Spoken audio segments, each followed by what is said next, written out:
The alien Pogačar, with a more plutonic glow than ever, celebrated euphorically his first solo victory in the Tour de France. Not only in 2024, but in his entire career, he'd never won a stage like this, other than against the clock. Unlike Stage 2, where he looked so sad to be in yellow in the face of the Anchovies' endurance, after the descent of the Galibier, Pogi had broken his fears like a 15-year-old girl at school graduation.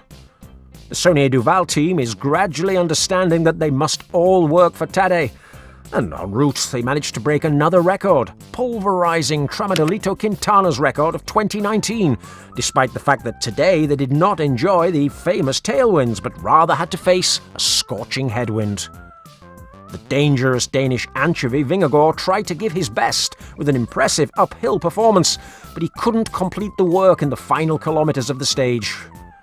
In addition, Richard Carapaz and dozens of other climbers waved goodbye to their remote chances of getting on the podium in Nice after losing more than 3 minutes to the radiant Sonia Duval rider. Subscribe to the channel for more daily content from the Tour de France, and now, without further ado, let the show begin. Before the start of the stage, we were fortunate enough to learn some of the peloton stars' neatest secrets for this Grand Départ, inside the territory where, 10 days ago, they had arrested the mule Andrea Piccolo. For example, there was Kevin Vauquelin, the winner of the second stage in Bologna, who told the French press the process behind his great improvement of 2024. It was all based on abandoning chocolate from his diets. Now, we don't know what kind of chocolate he's referring to, but Valentino Rossi or Enevid Indurain really enjoyed this kind of sweet. We assume, of course, that the Breton team has also abandoned the tramadol that did so well for Tramadolito Quintana. Another great secret revealed was from the Slovenian alien, Tadej Pogacar, and his ability to withstand the high temperatures endured in these first days of competition.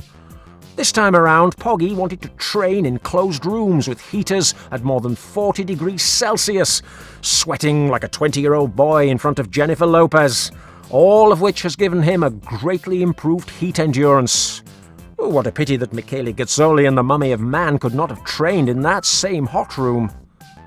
Anyway, it's one more secret from Sonia Duval that we can add to the aerodynamic bras, the hypoxic rooms, the focused nutrition with hamburgers and ice cream, or indeed the motivational music of Eminem. There was also the doped hipster Vortis celebrating the lion conquered by King Carapaz the day before, another one for the collection of the hypocrite who keeps as trophies the little lions conquered with Lance. The profile of this stage is already known by all. The greatest innovation of Christian Prudhomme was including so soon such a very short stage, but with very hard mountains, the very long Sestriere, Mont Genèvre, and the very hard Col du Galibier on the Lottery side, with 21 kilometres of ascent to more than 2,400 metres of altitude. A very similar stage, a tribute in fact, to our friend of the channel Bjarne Riis, who, by attacking in Mont Genèvre, managed to wear yellow in a legendary stage in 1996. And he, that year, would have been even more beastly if he could have climbed the Alpine Colossus on that day. Undoubtedly, it was an ideal motivation for our beloved Danish anchovy, who, in his thoughts, must have dreamed of emulating the hero of all Danes, and also the hero of everyone here.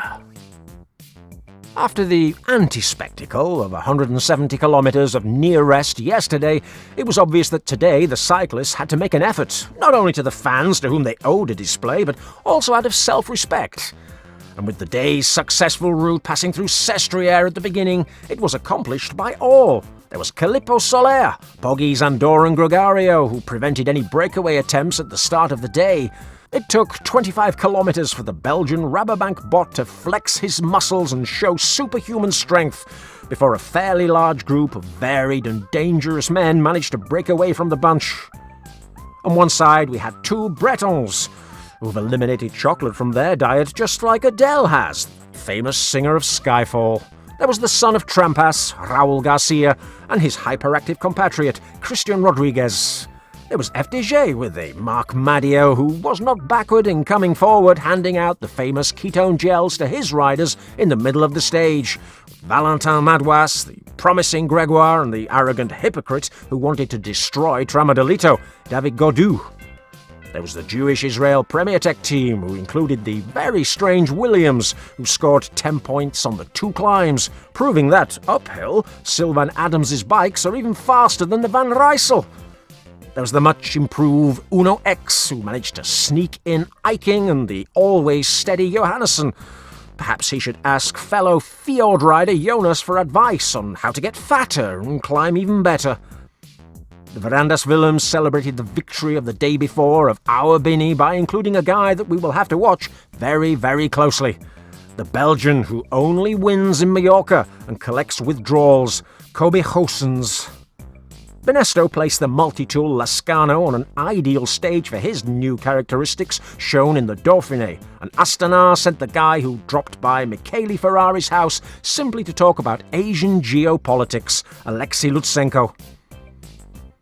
Among the 17 breakaway riders, there was also a guy who, at the beginning of the stage, in purest Pogi style, had wanted to excite his fandom, Mathieu van der Poel, the son of the man with a taste for doped pigeon pies, who would have thought that, after failing to make the grade on his home terrain yesterday, he'd put on a better show in the mountains today, just so as not to disappoint his fans, just like he did years ago with Stilnox Echon on the climbs of the Giro d'Italia.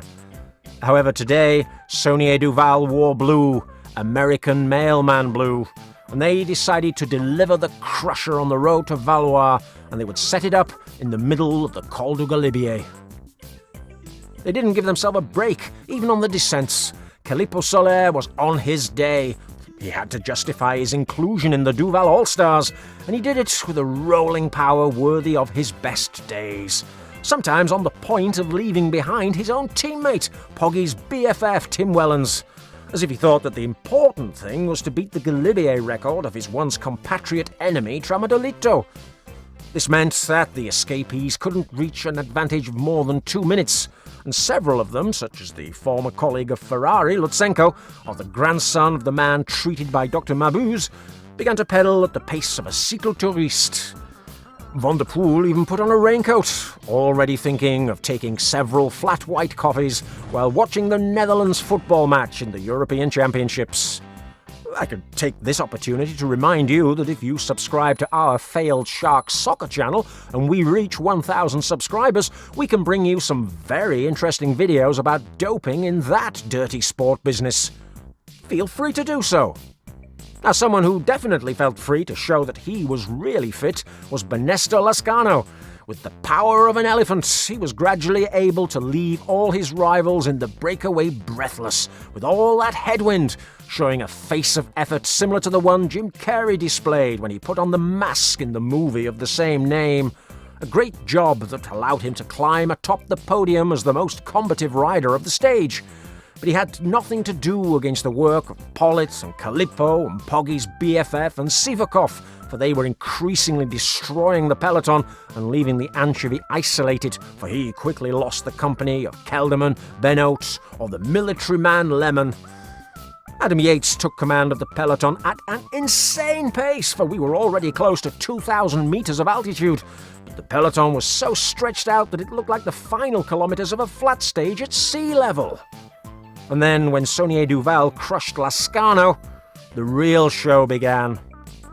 The first victim of all was the brother of the guy working at the front of the peloton, the erratic British Orica rider, who's already looking forward to receiving those succulent food parcels from the Rabobank team trucks. His compatriot and multi-tool, Pidcock, was the next favourite to be completely dropped. It was obvious that he wasn't going to sacrifice himself or anyone on his team, having an ego through the roof, as we already saw in the Netflix documentary, but we know that the focus of his stealth preparation is the Olympics in a month's time. So we'll be waiting for you there, dear, kind, gracious, gentle Tom. The leader Carapaz left his Caratrol side and went next. He'd crossed the Italian border, and in France he could no longer dedicate his successes to the beautiful Valentina Gomez.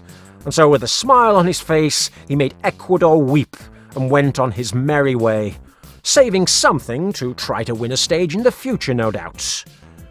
Enric Mas, Derek G, or the man with no nationality, Vlasov, were the next to say goodbye when faced with the torture that Dracula Gianetti had prepared before the stage. Although we can say that the Saunier machinery is not quite perfect yet.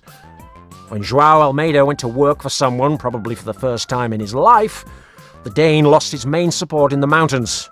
The Gregario of Gregarios, Jorgenson, perhaps affected by his fall 2 days ago, he gave in and left for the first time since 2021, the Anchovy without any support in the mountains. He was surrounded by Sauniers, and even though Yates could no longer do it, it was then Almeida who shouted loudly to Juan Ayuso to start fucking working and stop sitting behind the bunch. Very curious is the case of this promising Spanish rider, who 2 days ago said he was suffering too much from the heat. We can only imagine that in his training room the heaters were at a lower wattage than in Pogi's room. The former teammate of Piccolo's brother-in-law, Michele Gazzoli, was in his best form ever in a Grand Tour. He was hanging in there with the best, and when he finally got to relieve Almeida, between them they destroyed the few remaining riders in the group. Eganito Bernal, Van Rijsselgal or Covid Ciccone were left just a few kilometres from the summit, totally spent. And then the strange Iberian duo of Gregarios pedalled with more power than ever. Moonlight matching could be seen from the car, urging Ayuso to keep working for Pogi, and they carried out the plan that had been hatched on the bus. With 1 kilometre to go to the top on the hardest ramps of the pass with snow in the verges, he attacked, Pogi attacked and left everyone behind, except for a very brave Anchovy who, poor lad, took the Saunier Duval bait. The tactic of burning everyone except the simmering Spaniard worked and played to the overweening ego of the Dane. He wanted to scare once more the fearful alien of days before, but he hurt himself. Pogi was rushing the final corners as if he was laying down a motorcycle, accelerating so much on the exit of the corners that at the second attempt, Jonas said, "Enough already! I am a river anchovy, don't torture me any more by frying me in the sun, Tadej!" The Slovenian topped out with an 8-second lead and then started the 15-kilometre descent to Valois, an exhibition of descending. Behind there was focusing Evenepoel, showing an imperial level that will further silence his hater Lance, and demonstrating that his stay in the hypoxic rooms of Granada and his sudden loss of 3 kilos in weight in 20 days was giving him the wings that Primož Roglic did not seem to have in his Red Bull jersey, passing behind the Belgian with a recovered Carlos Rodriguez. On the first corners of the Galibier, number 11 got a little scared. He saw water on the road and he didn't ride very technically in those first kilometres of the descent. The Anchovy, despite having punctured his lung 90 days ago in the Oleator, decided to give 100% on this section with the aim of trying to recover the 300 metres that his rival had gained. But it was not to be. And on the second section of the descent, at over 90 kilometres per hour, the Anchovy, who had reconnoitred this descent only 8 days earlier, was left fried on a dirty grill, a barbecue financed with Arab money, exhausted, without strength. Focusing lived up to his nickname and got nervous, recalling his horrible crash at Lombardy, the one where he was found with final bottles in his jersey, and he traced the turns badly and lost in just a few metres what he'd taken on the final kilometre of climbing. However, the final kilometres of the stage were favourable terrain for him and Tadej, and it made for a nice duel where the Slovenian increasingly took more and more ground on the Anchovy, and focusing cut the ground to the Dane, and the skier and the worker, and Ayuso and Rodriguez too. Finally, the alien fulfilled his dream of winning alone, dedicating the triumph to all the trainers who, in previous years, have tuned his toned body on this mountain. He made the gesture of a gorilla, of liberation, of having finally overcome the fear of the Rabobank team and their outrages. Focusing, the Anchovy and the others arrived 32 seconds later. Not a great difference, logical after such a short stage and with a downhill finish, but enough to exercise a small blow to morale. Something that we could see reflected in the face of extreme fatigue of Jonas Vingegaard. Today, yes, Pogi was on the podium, euphoric, celebrating even with Pollitt when he crossed the line 25 minutes later. Even Cavendish was celebrating by making the cut, half an hour behind on a stage of 130 kilometres. Everyone was happy, especially those from the heating company. Imagine the power bills, but their tactic had worked. Congratulations to all.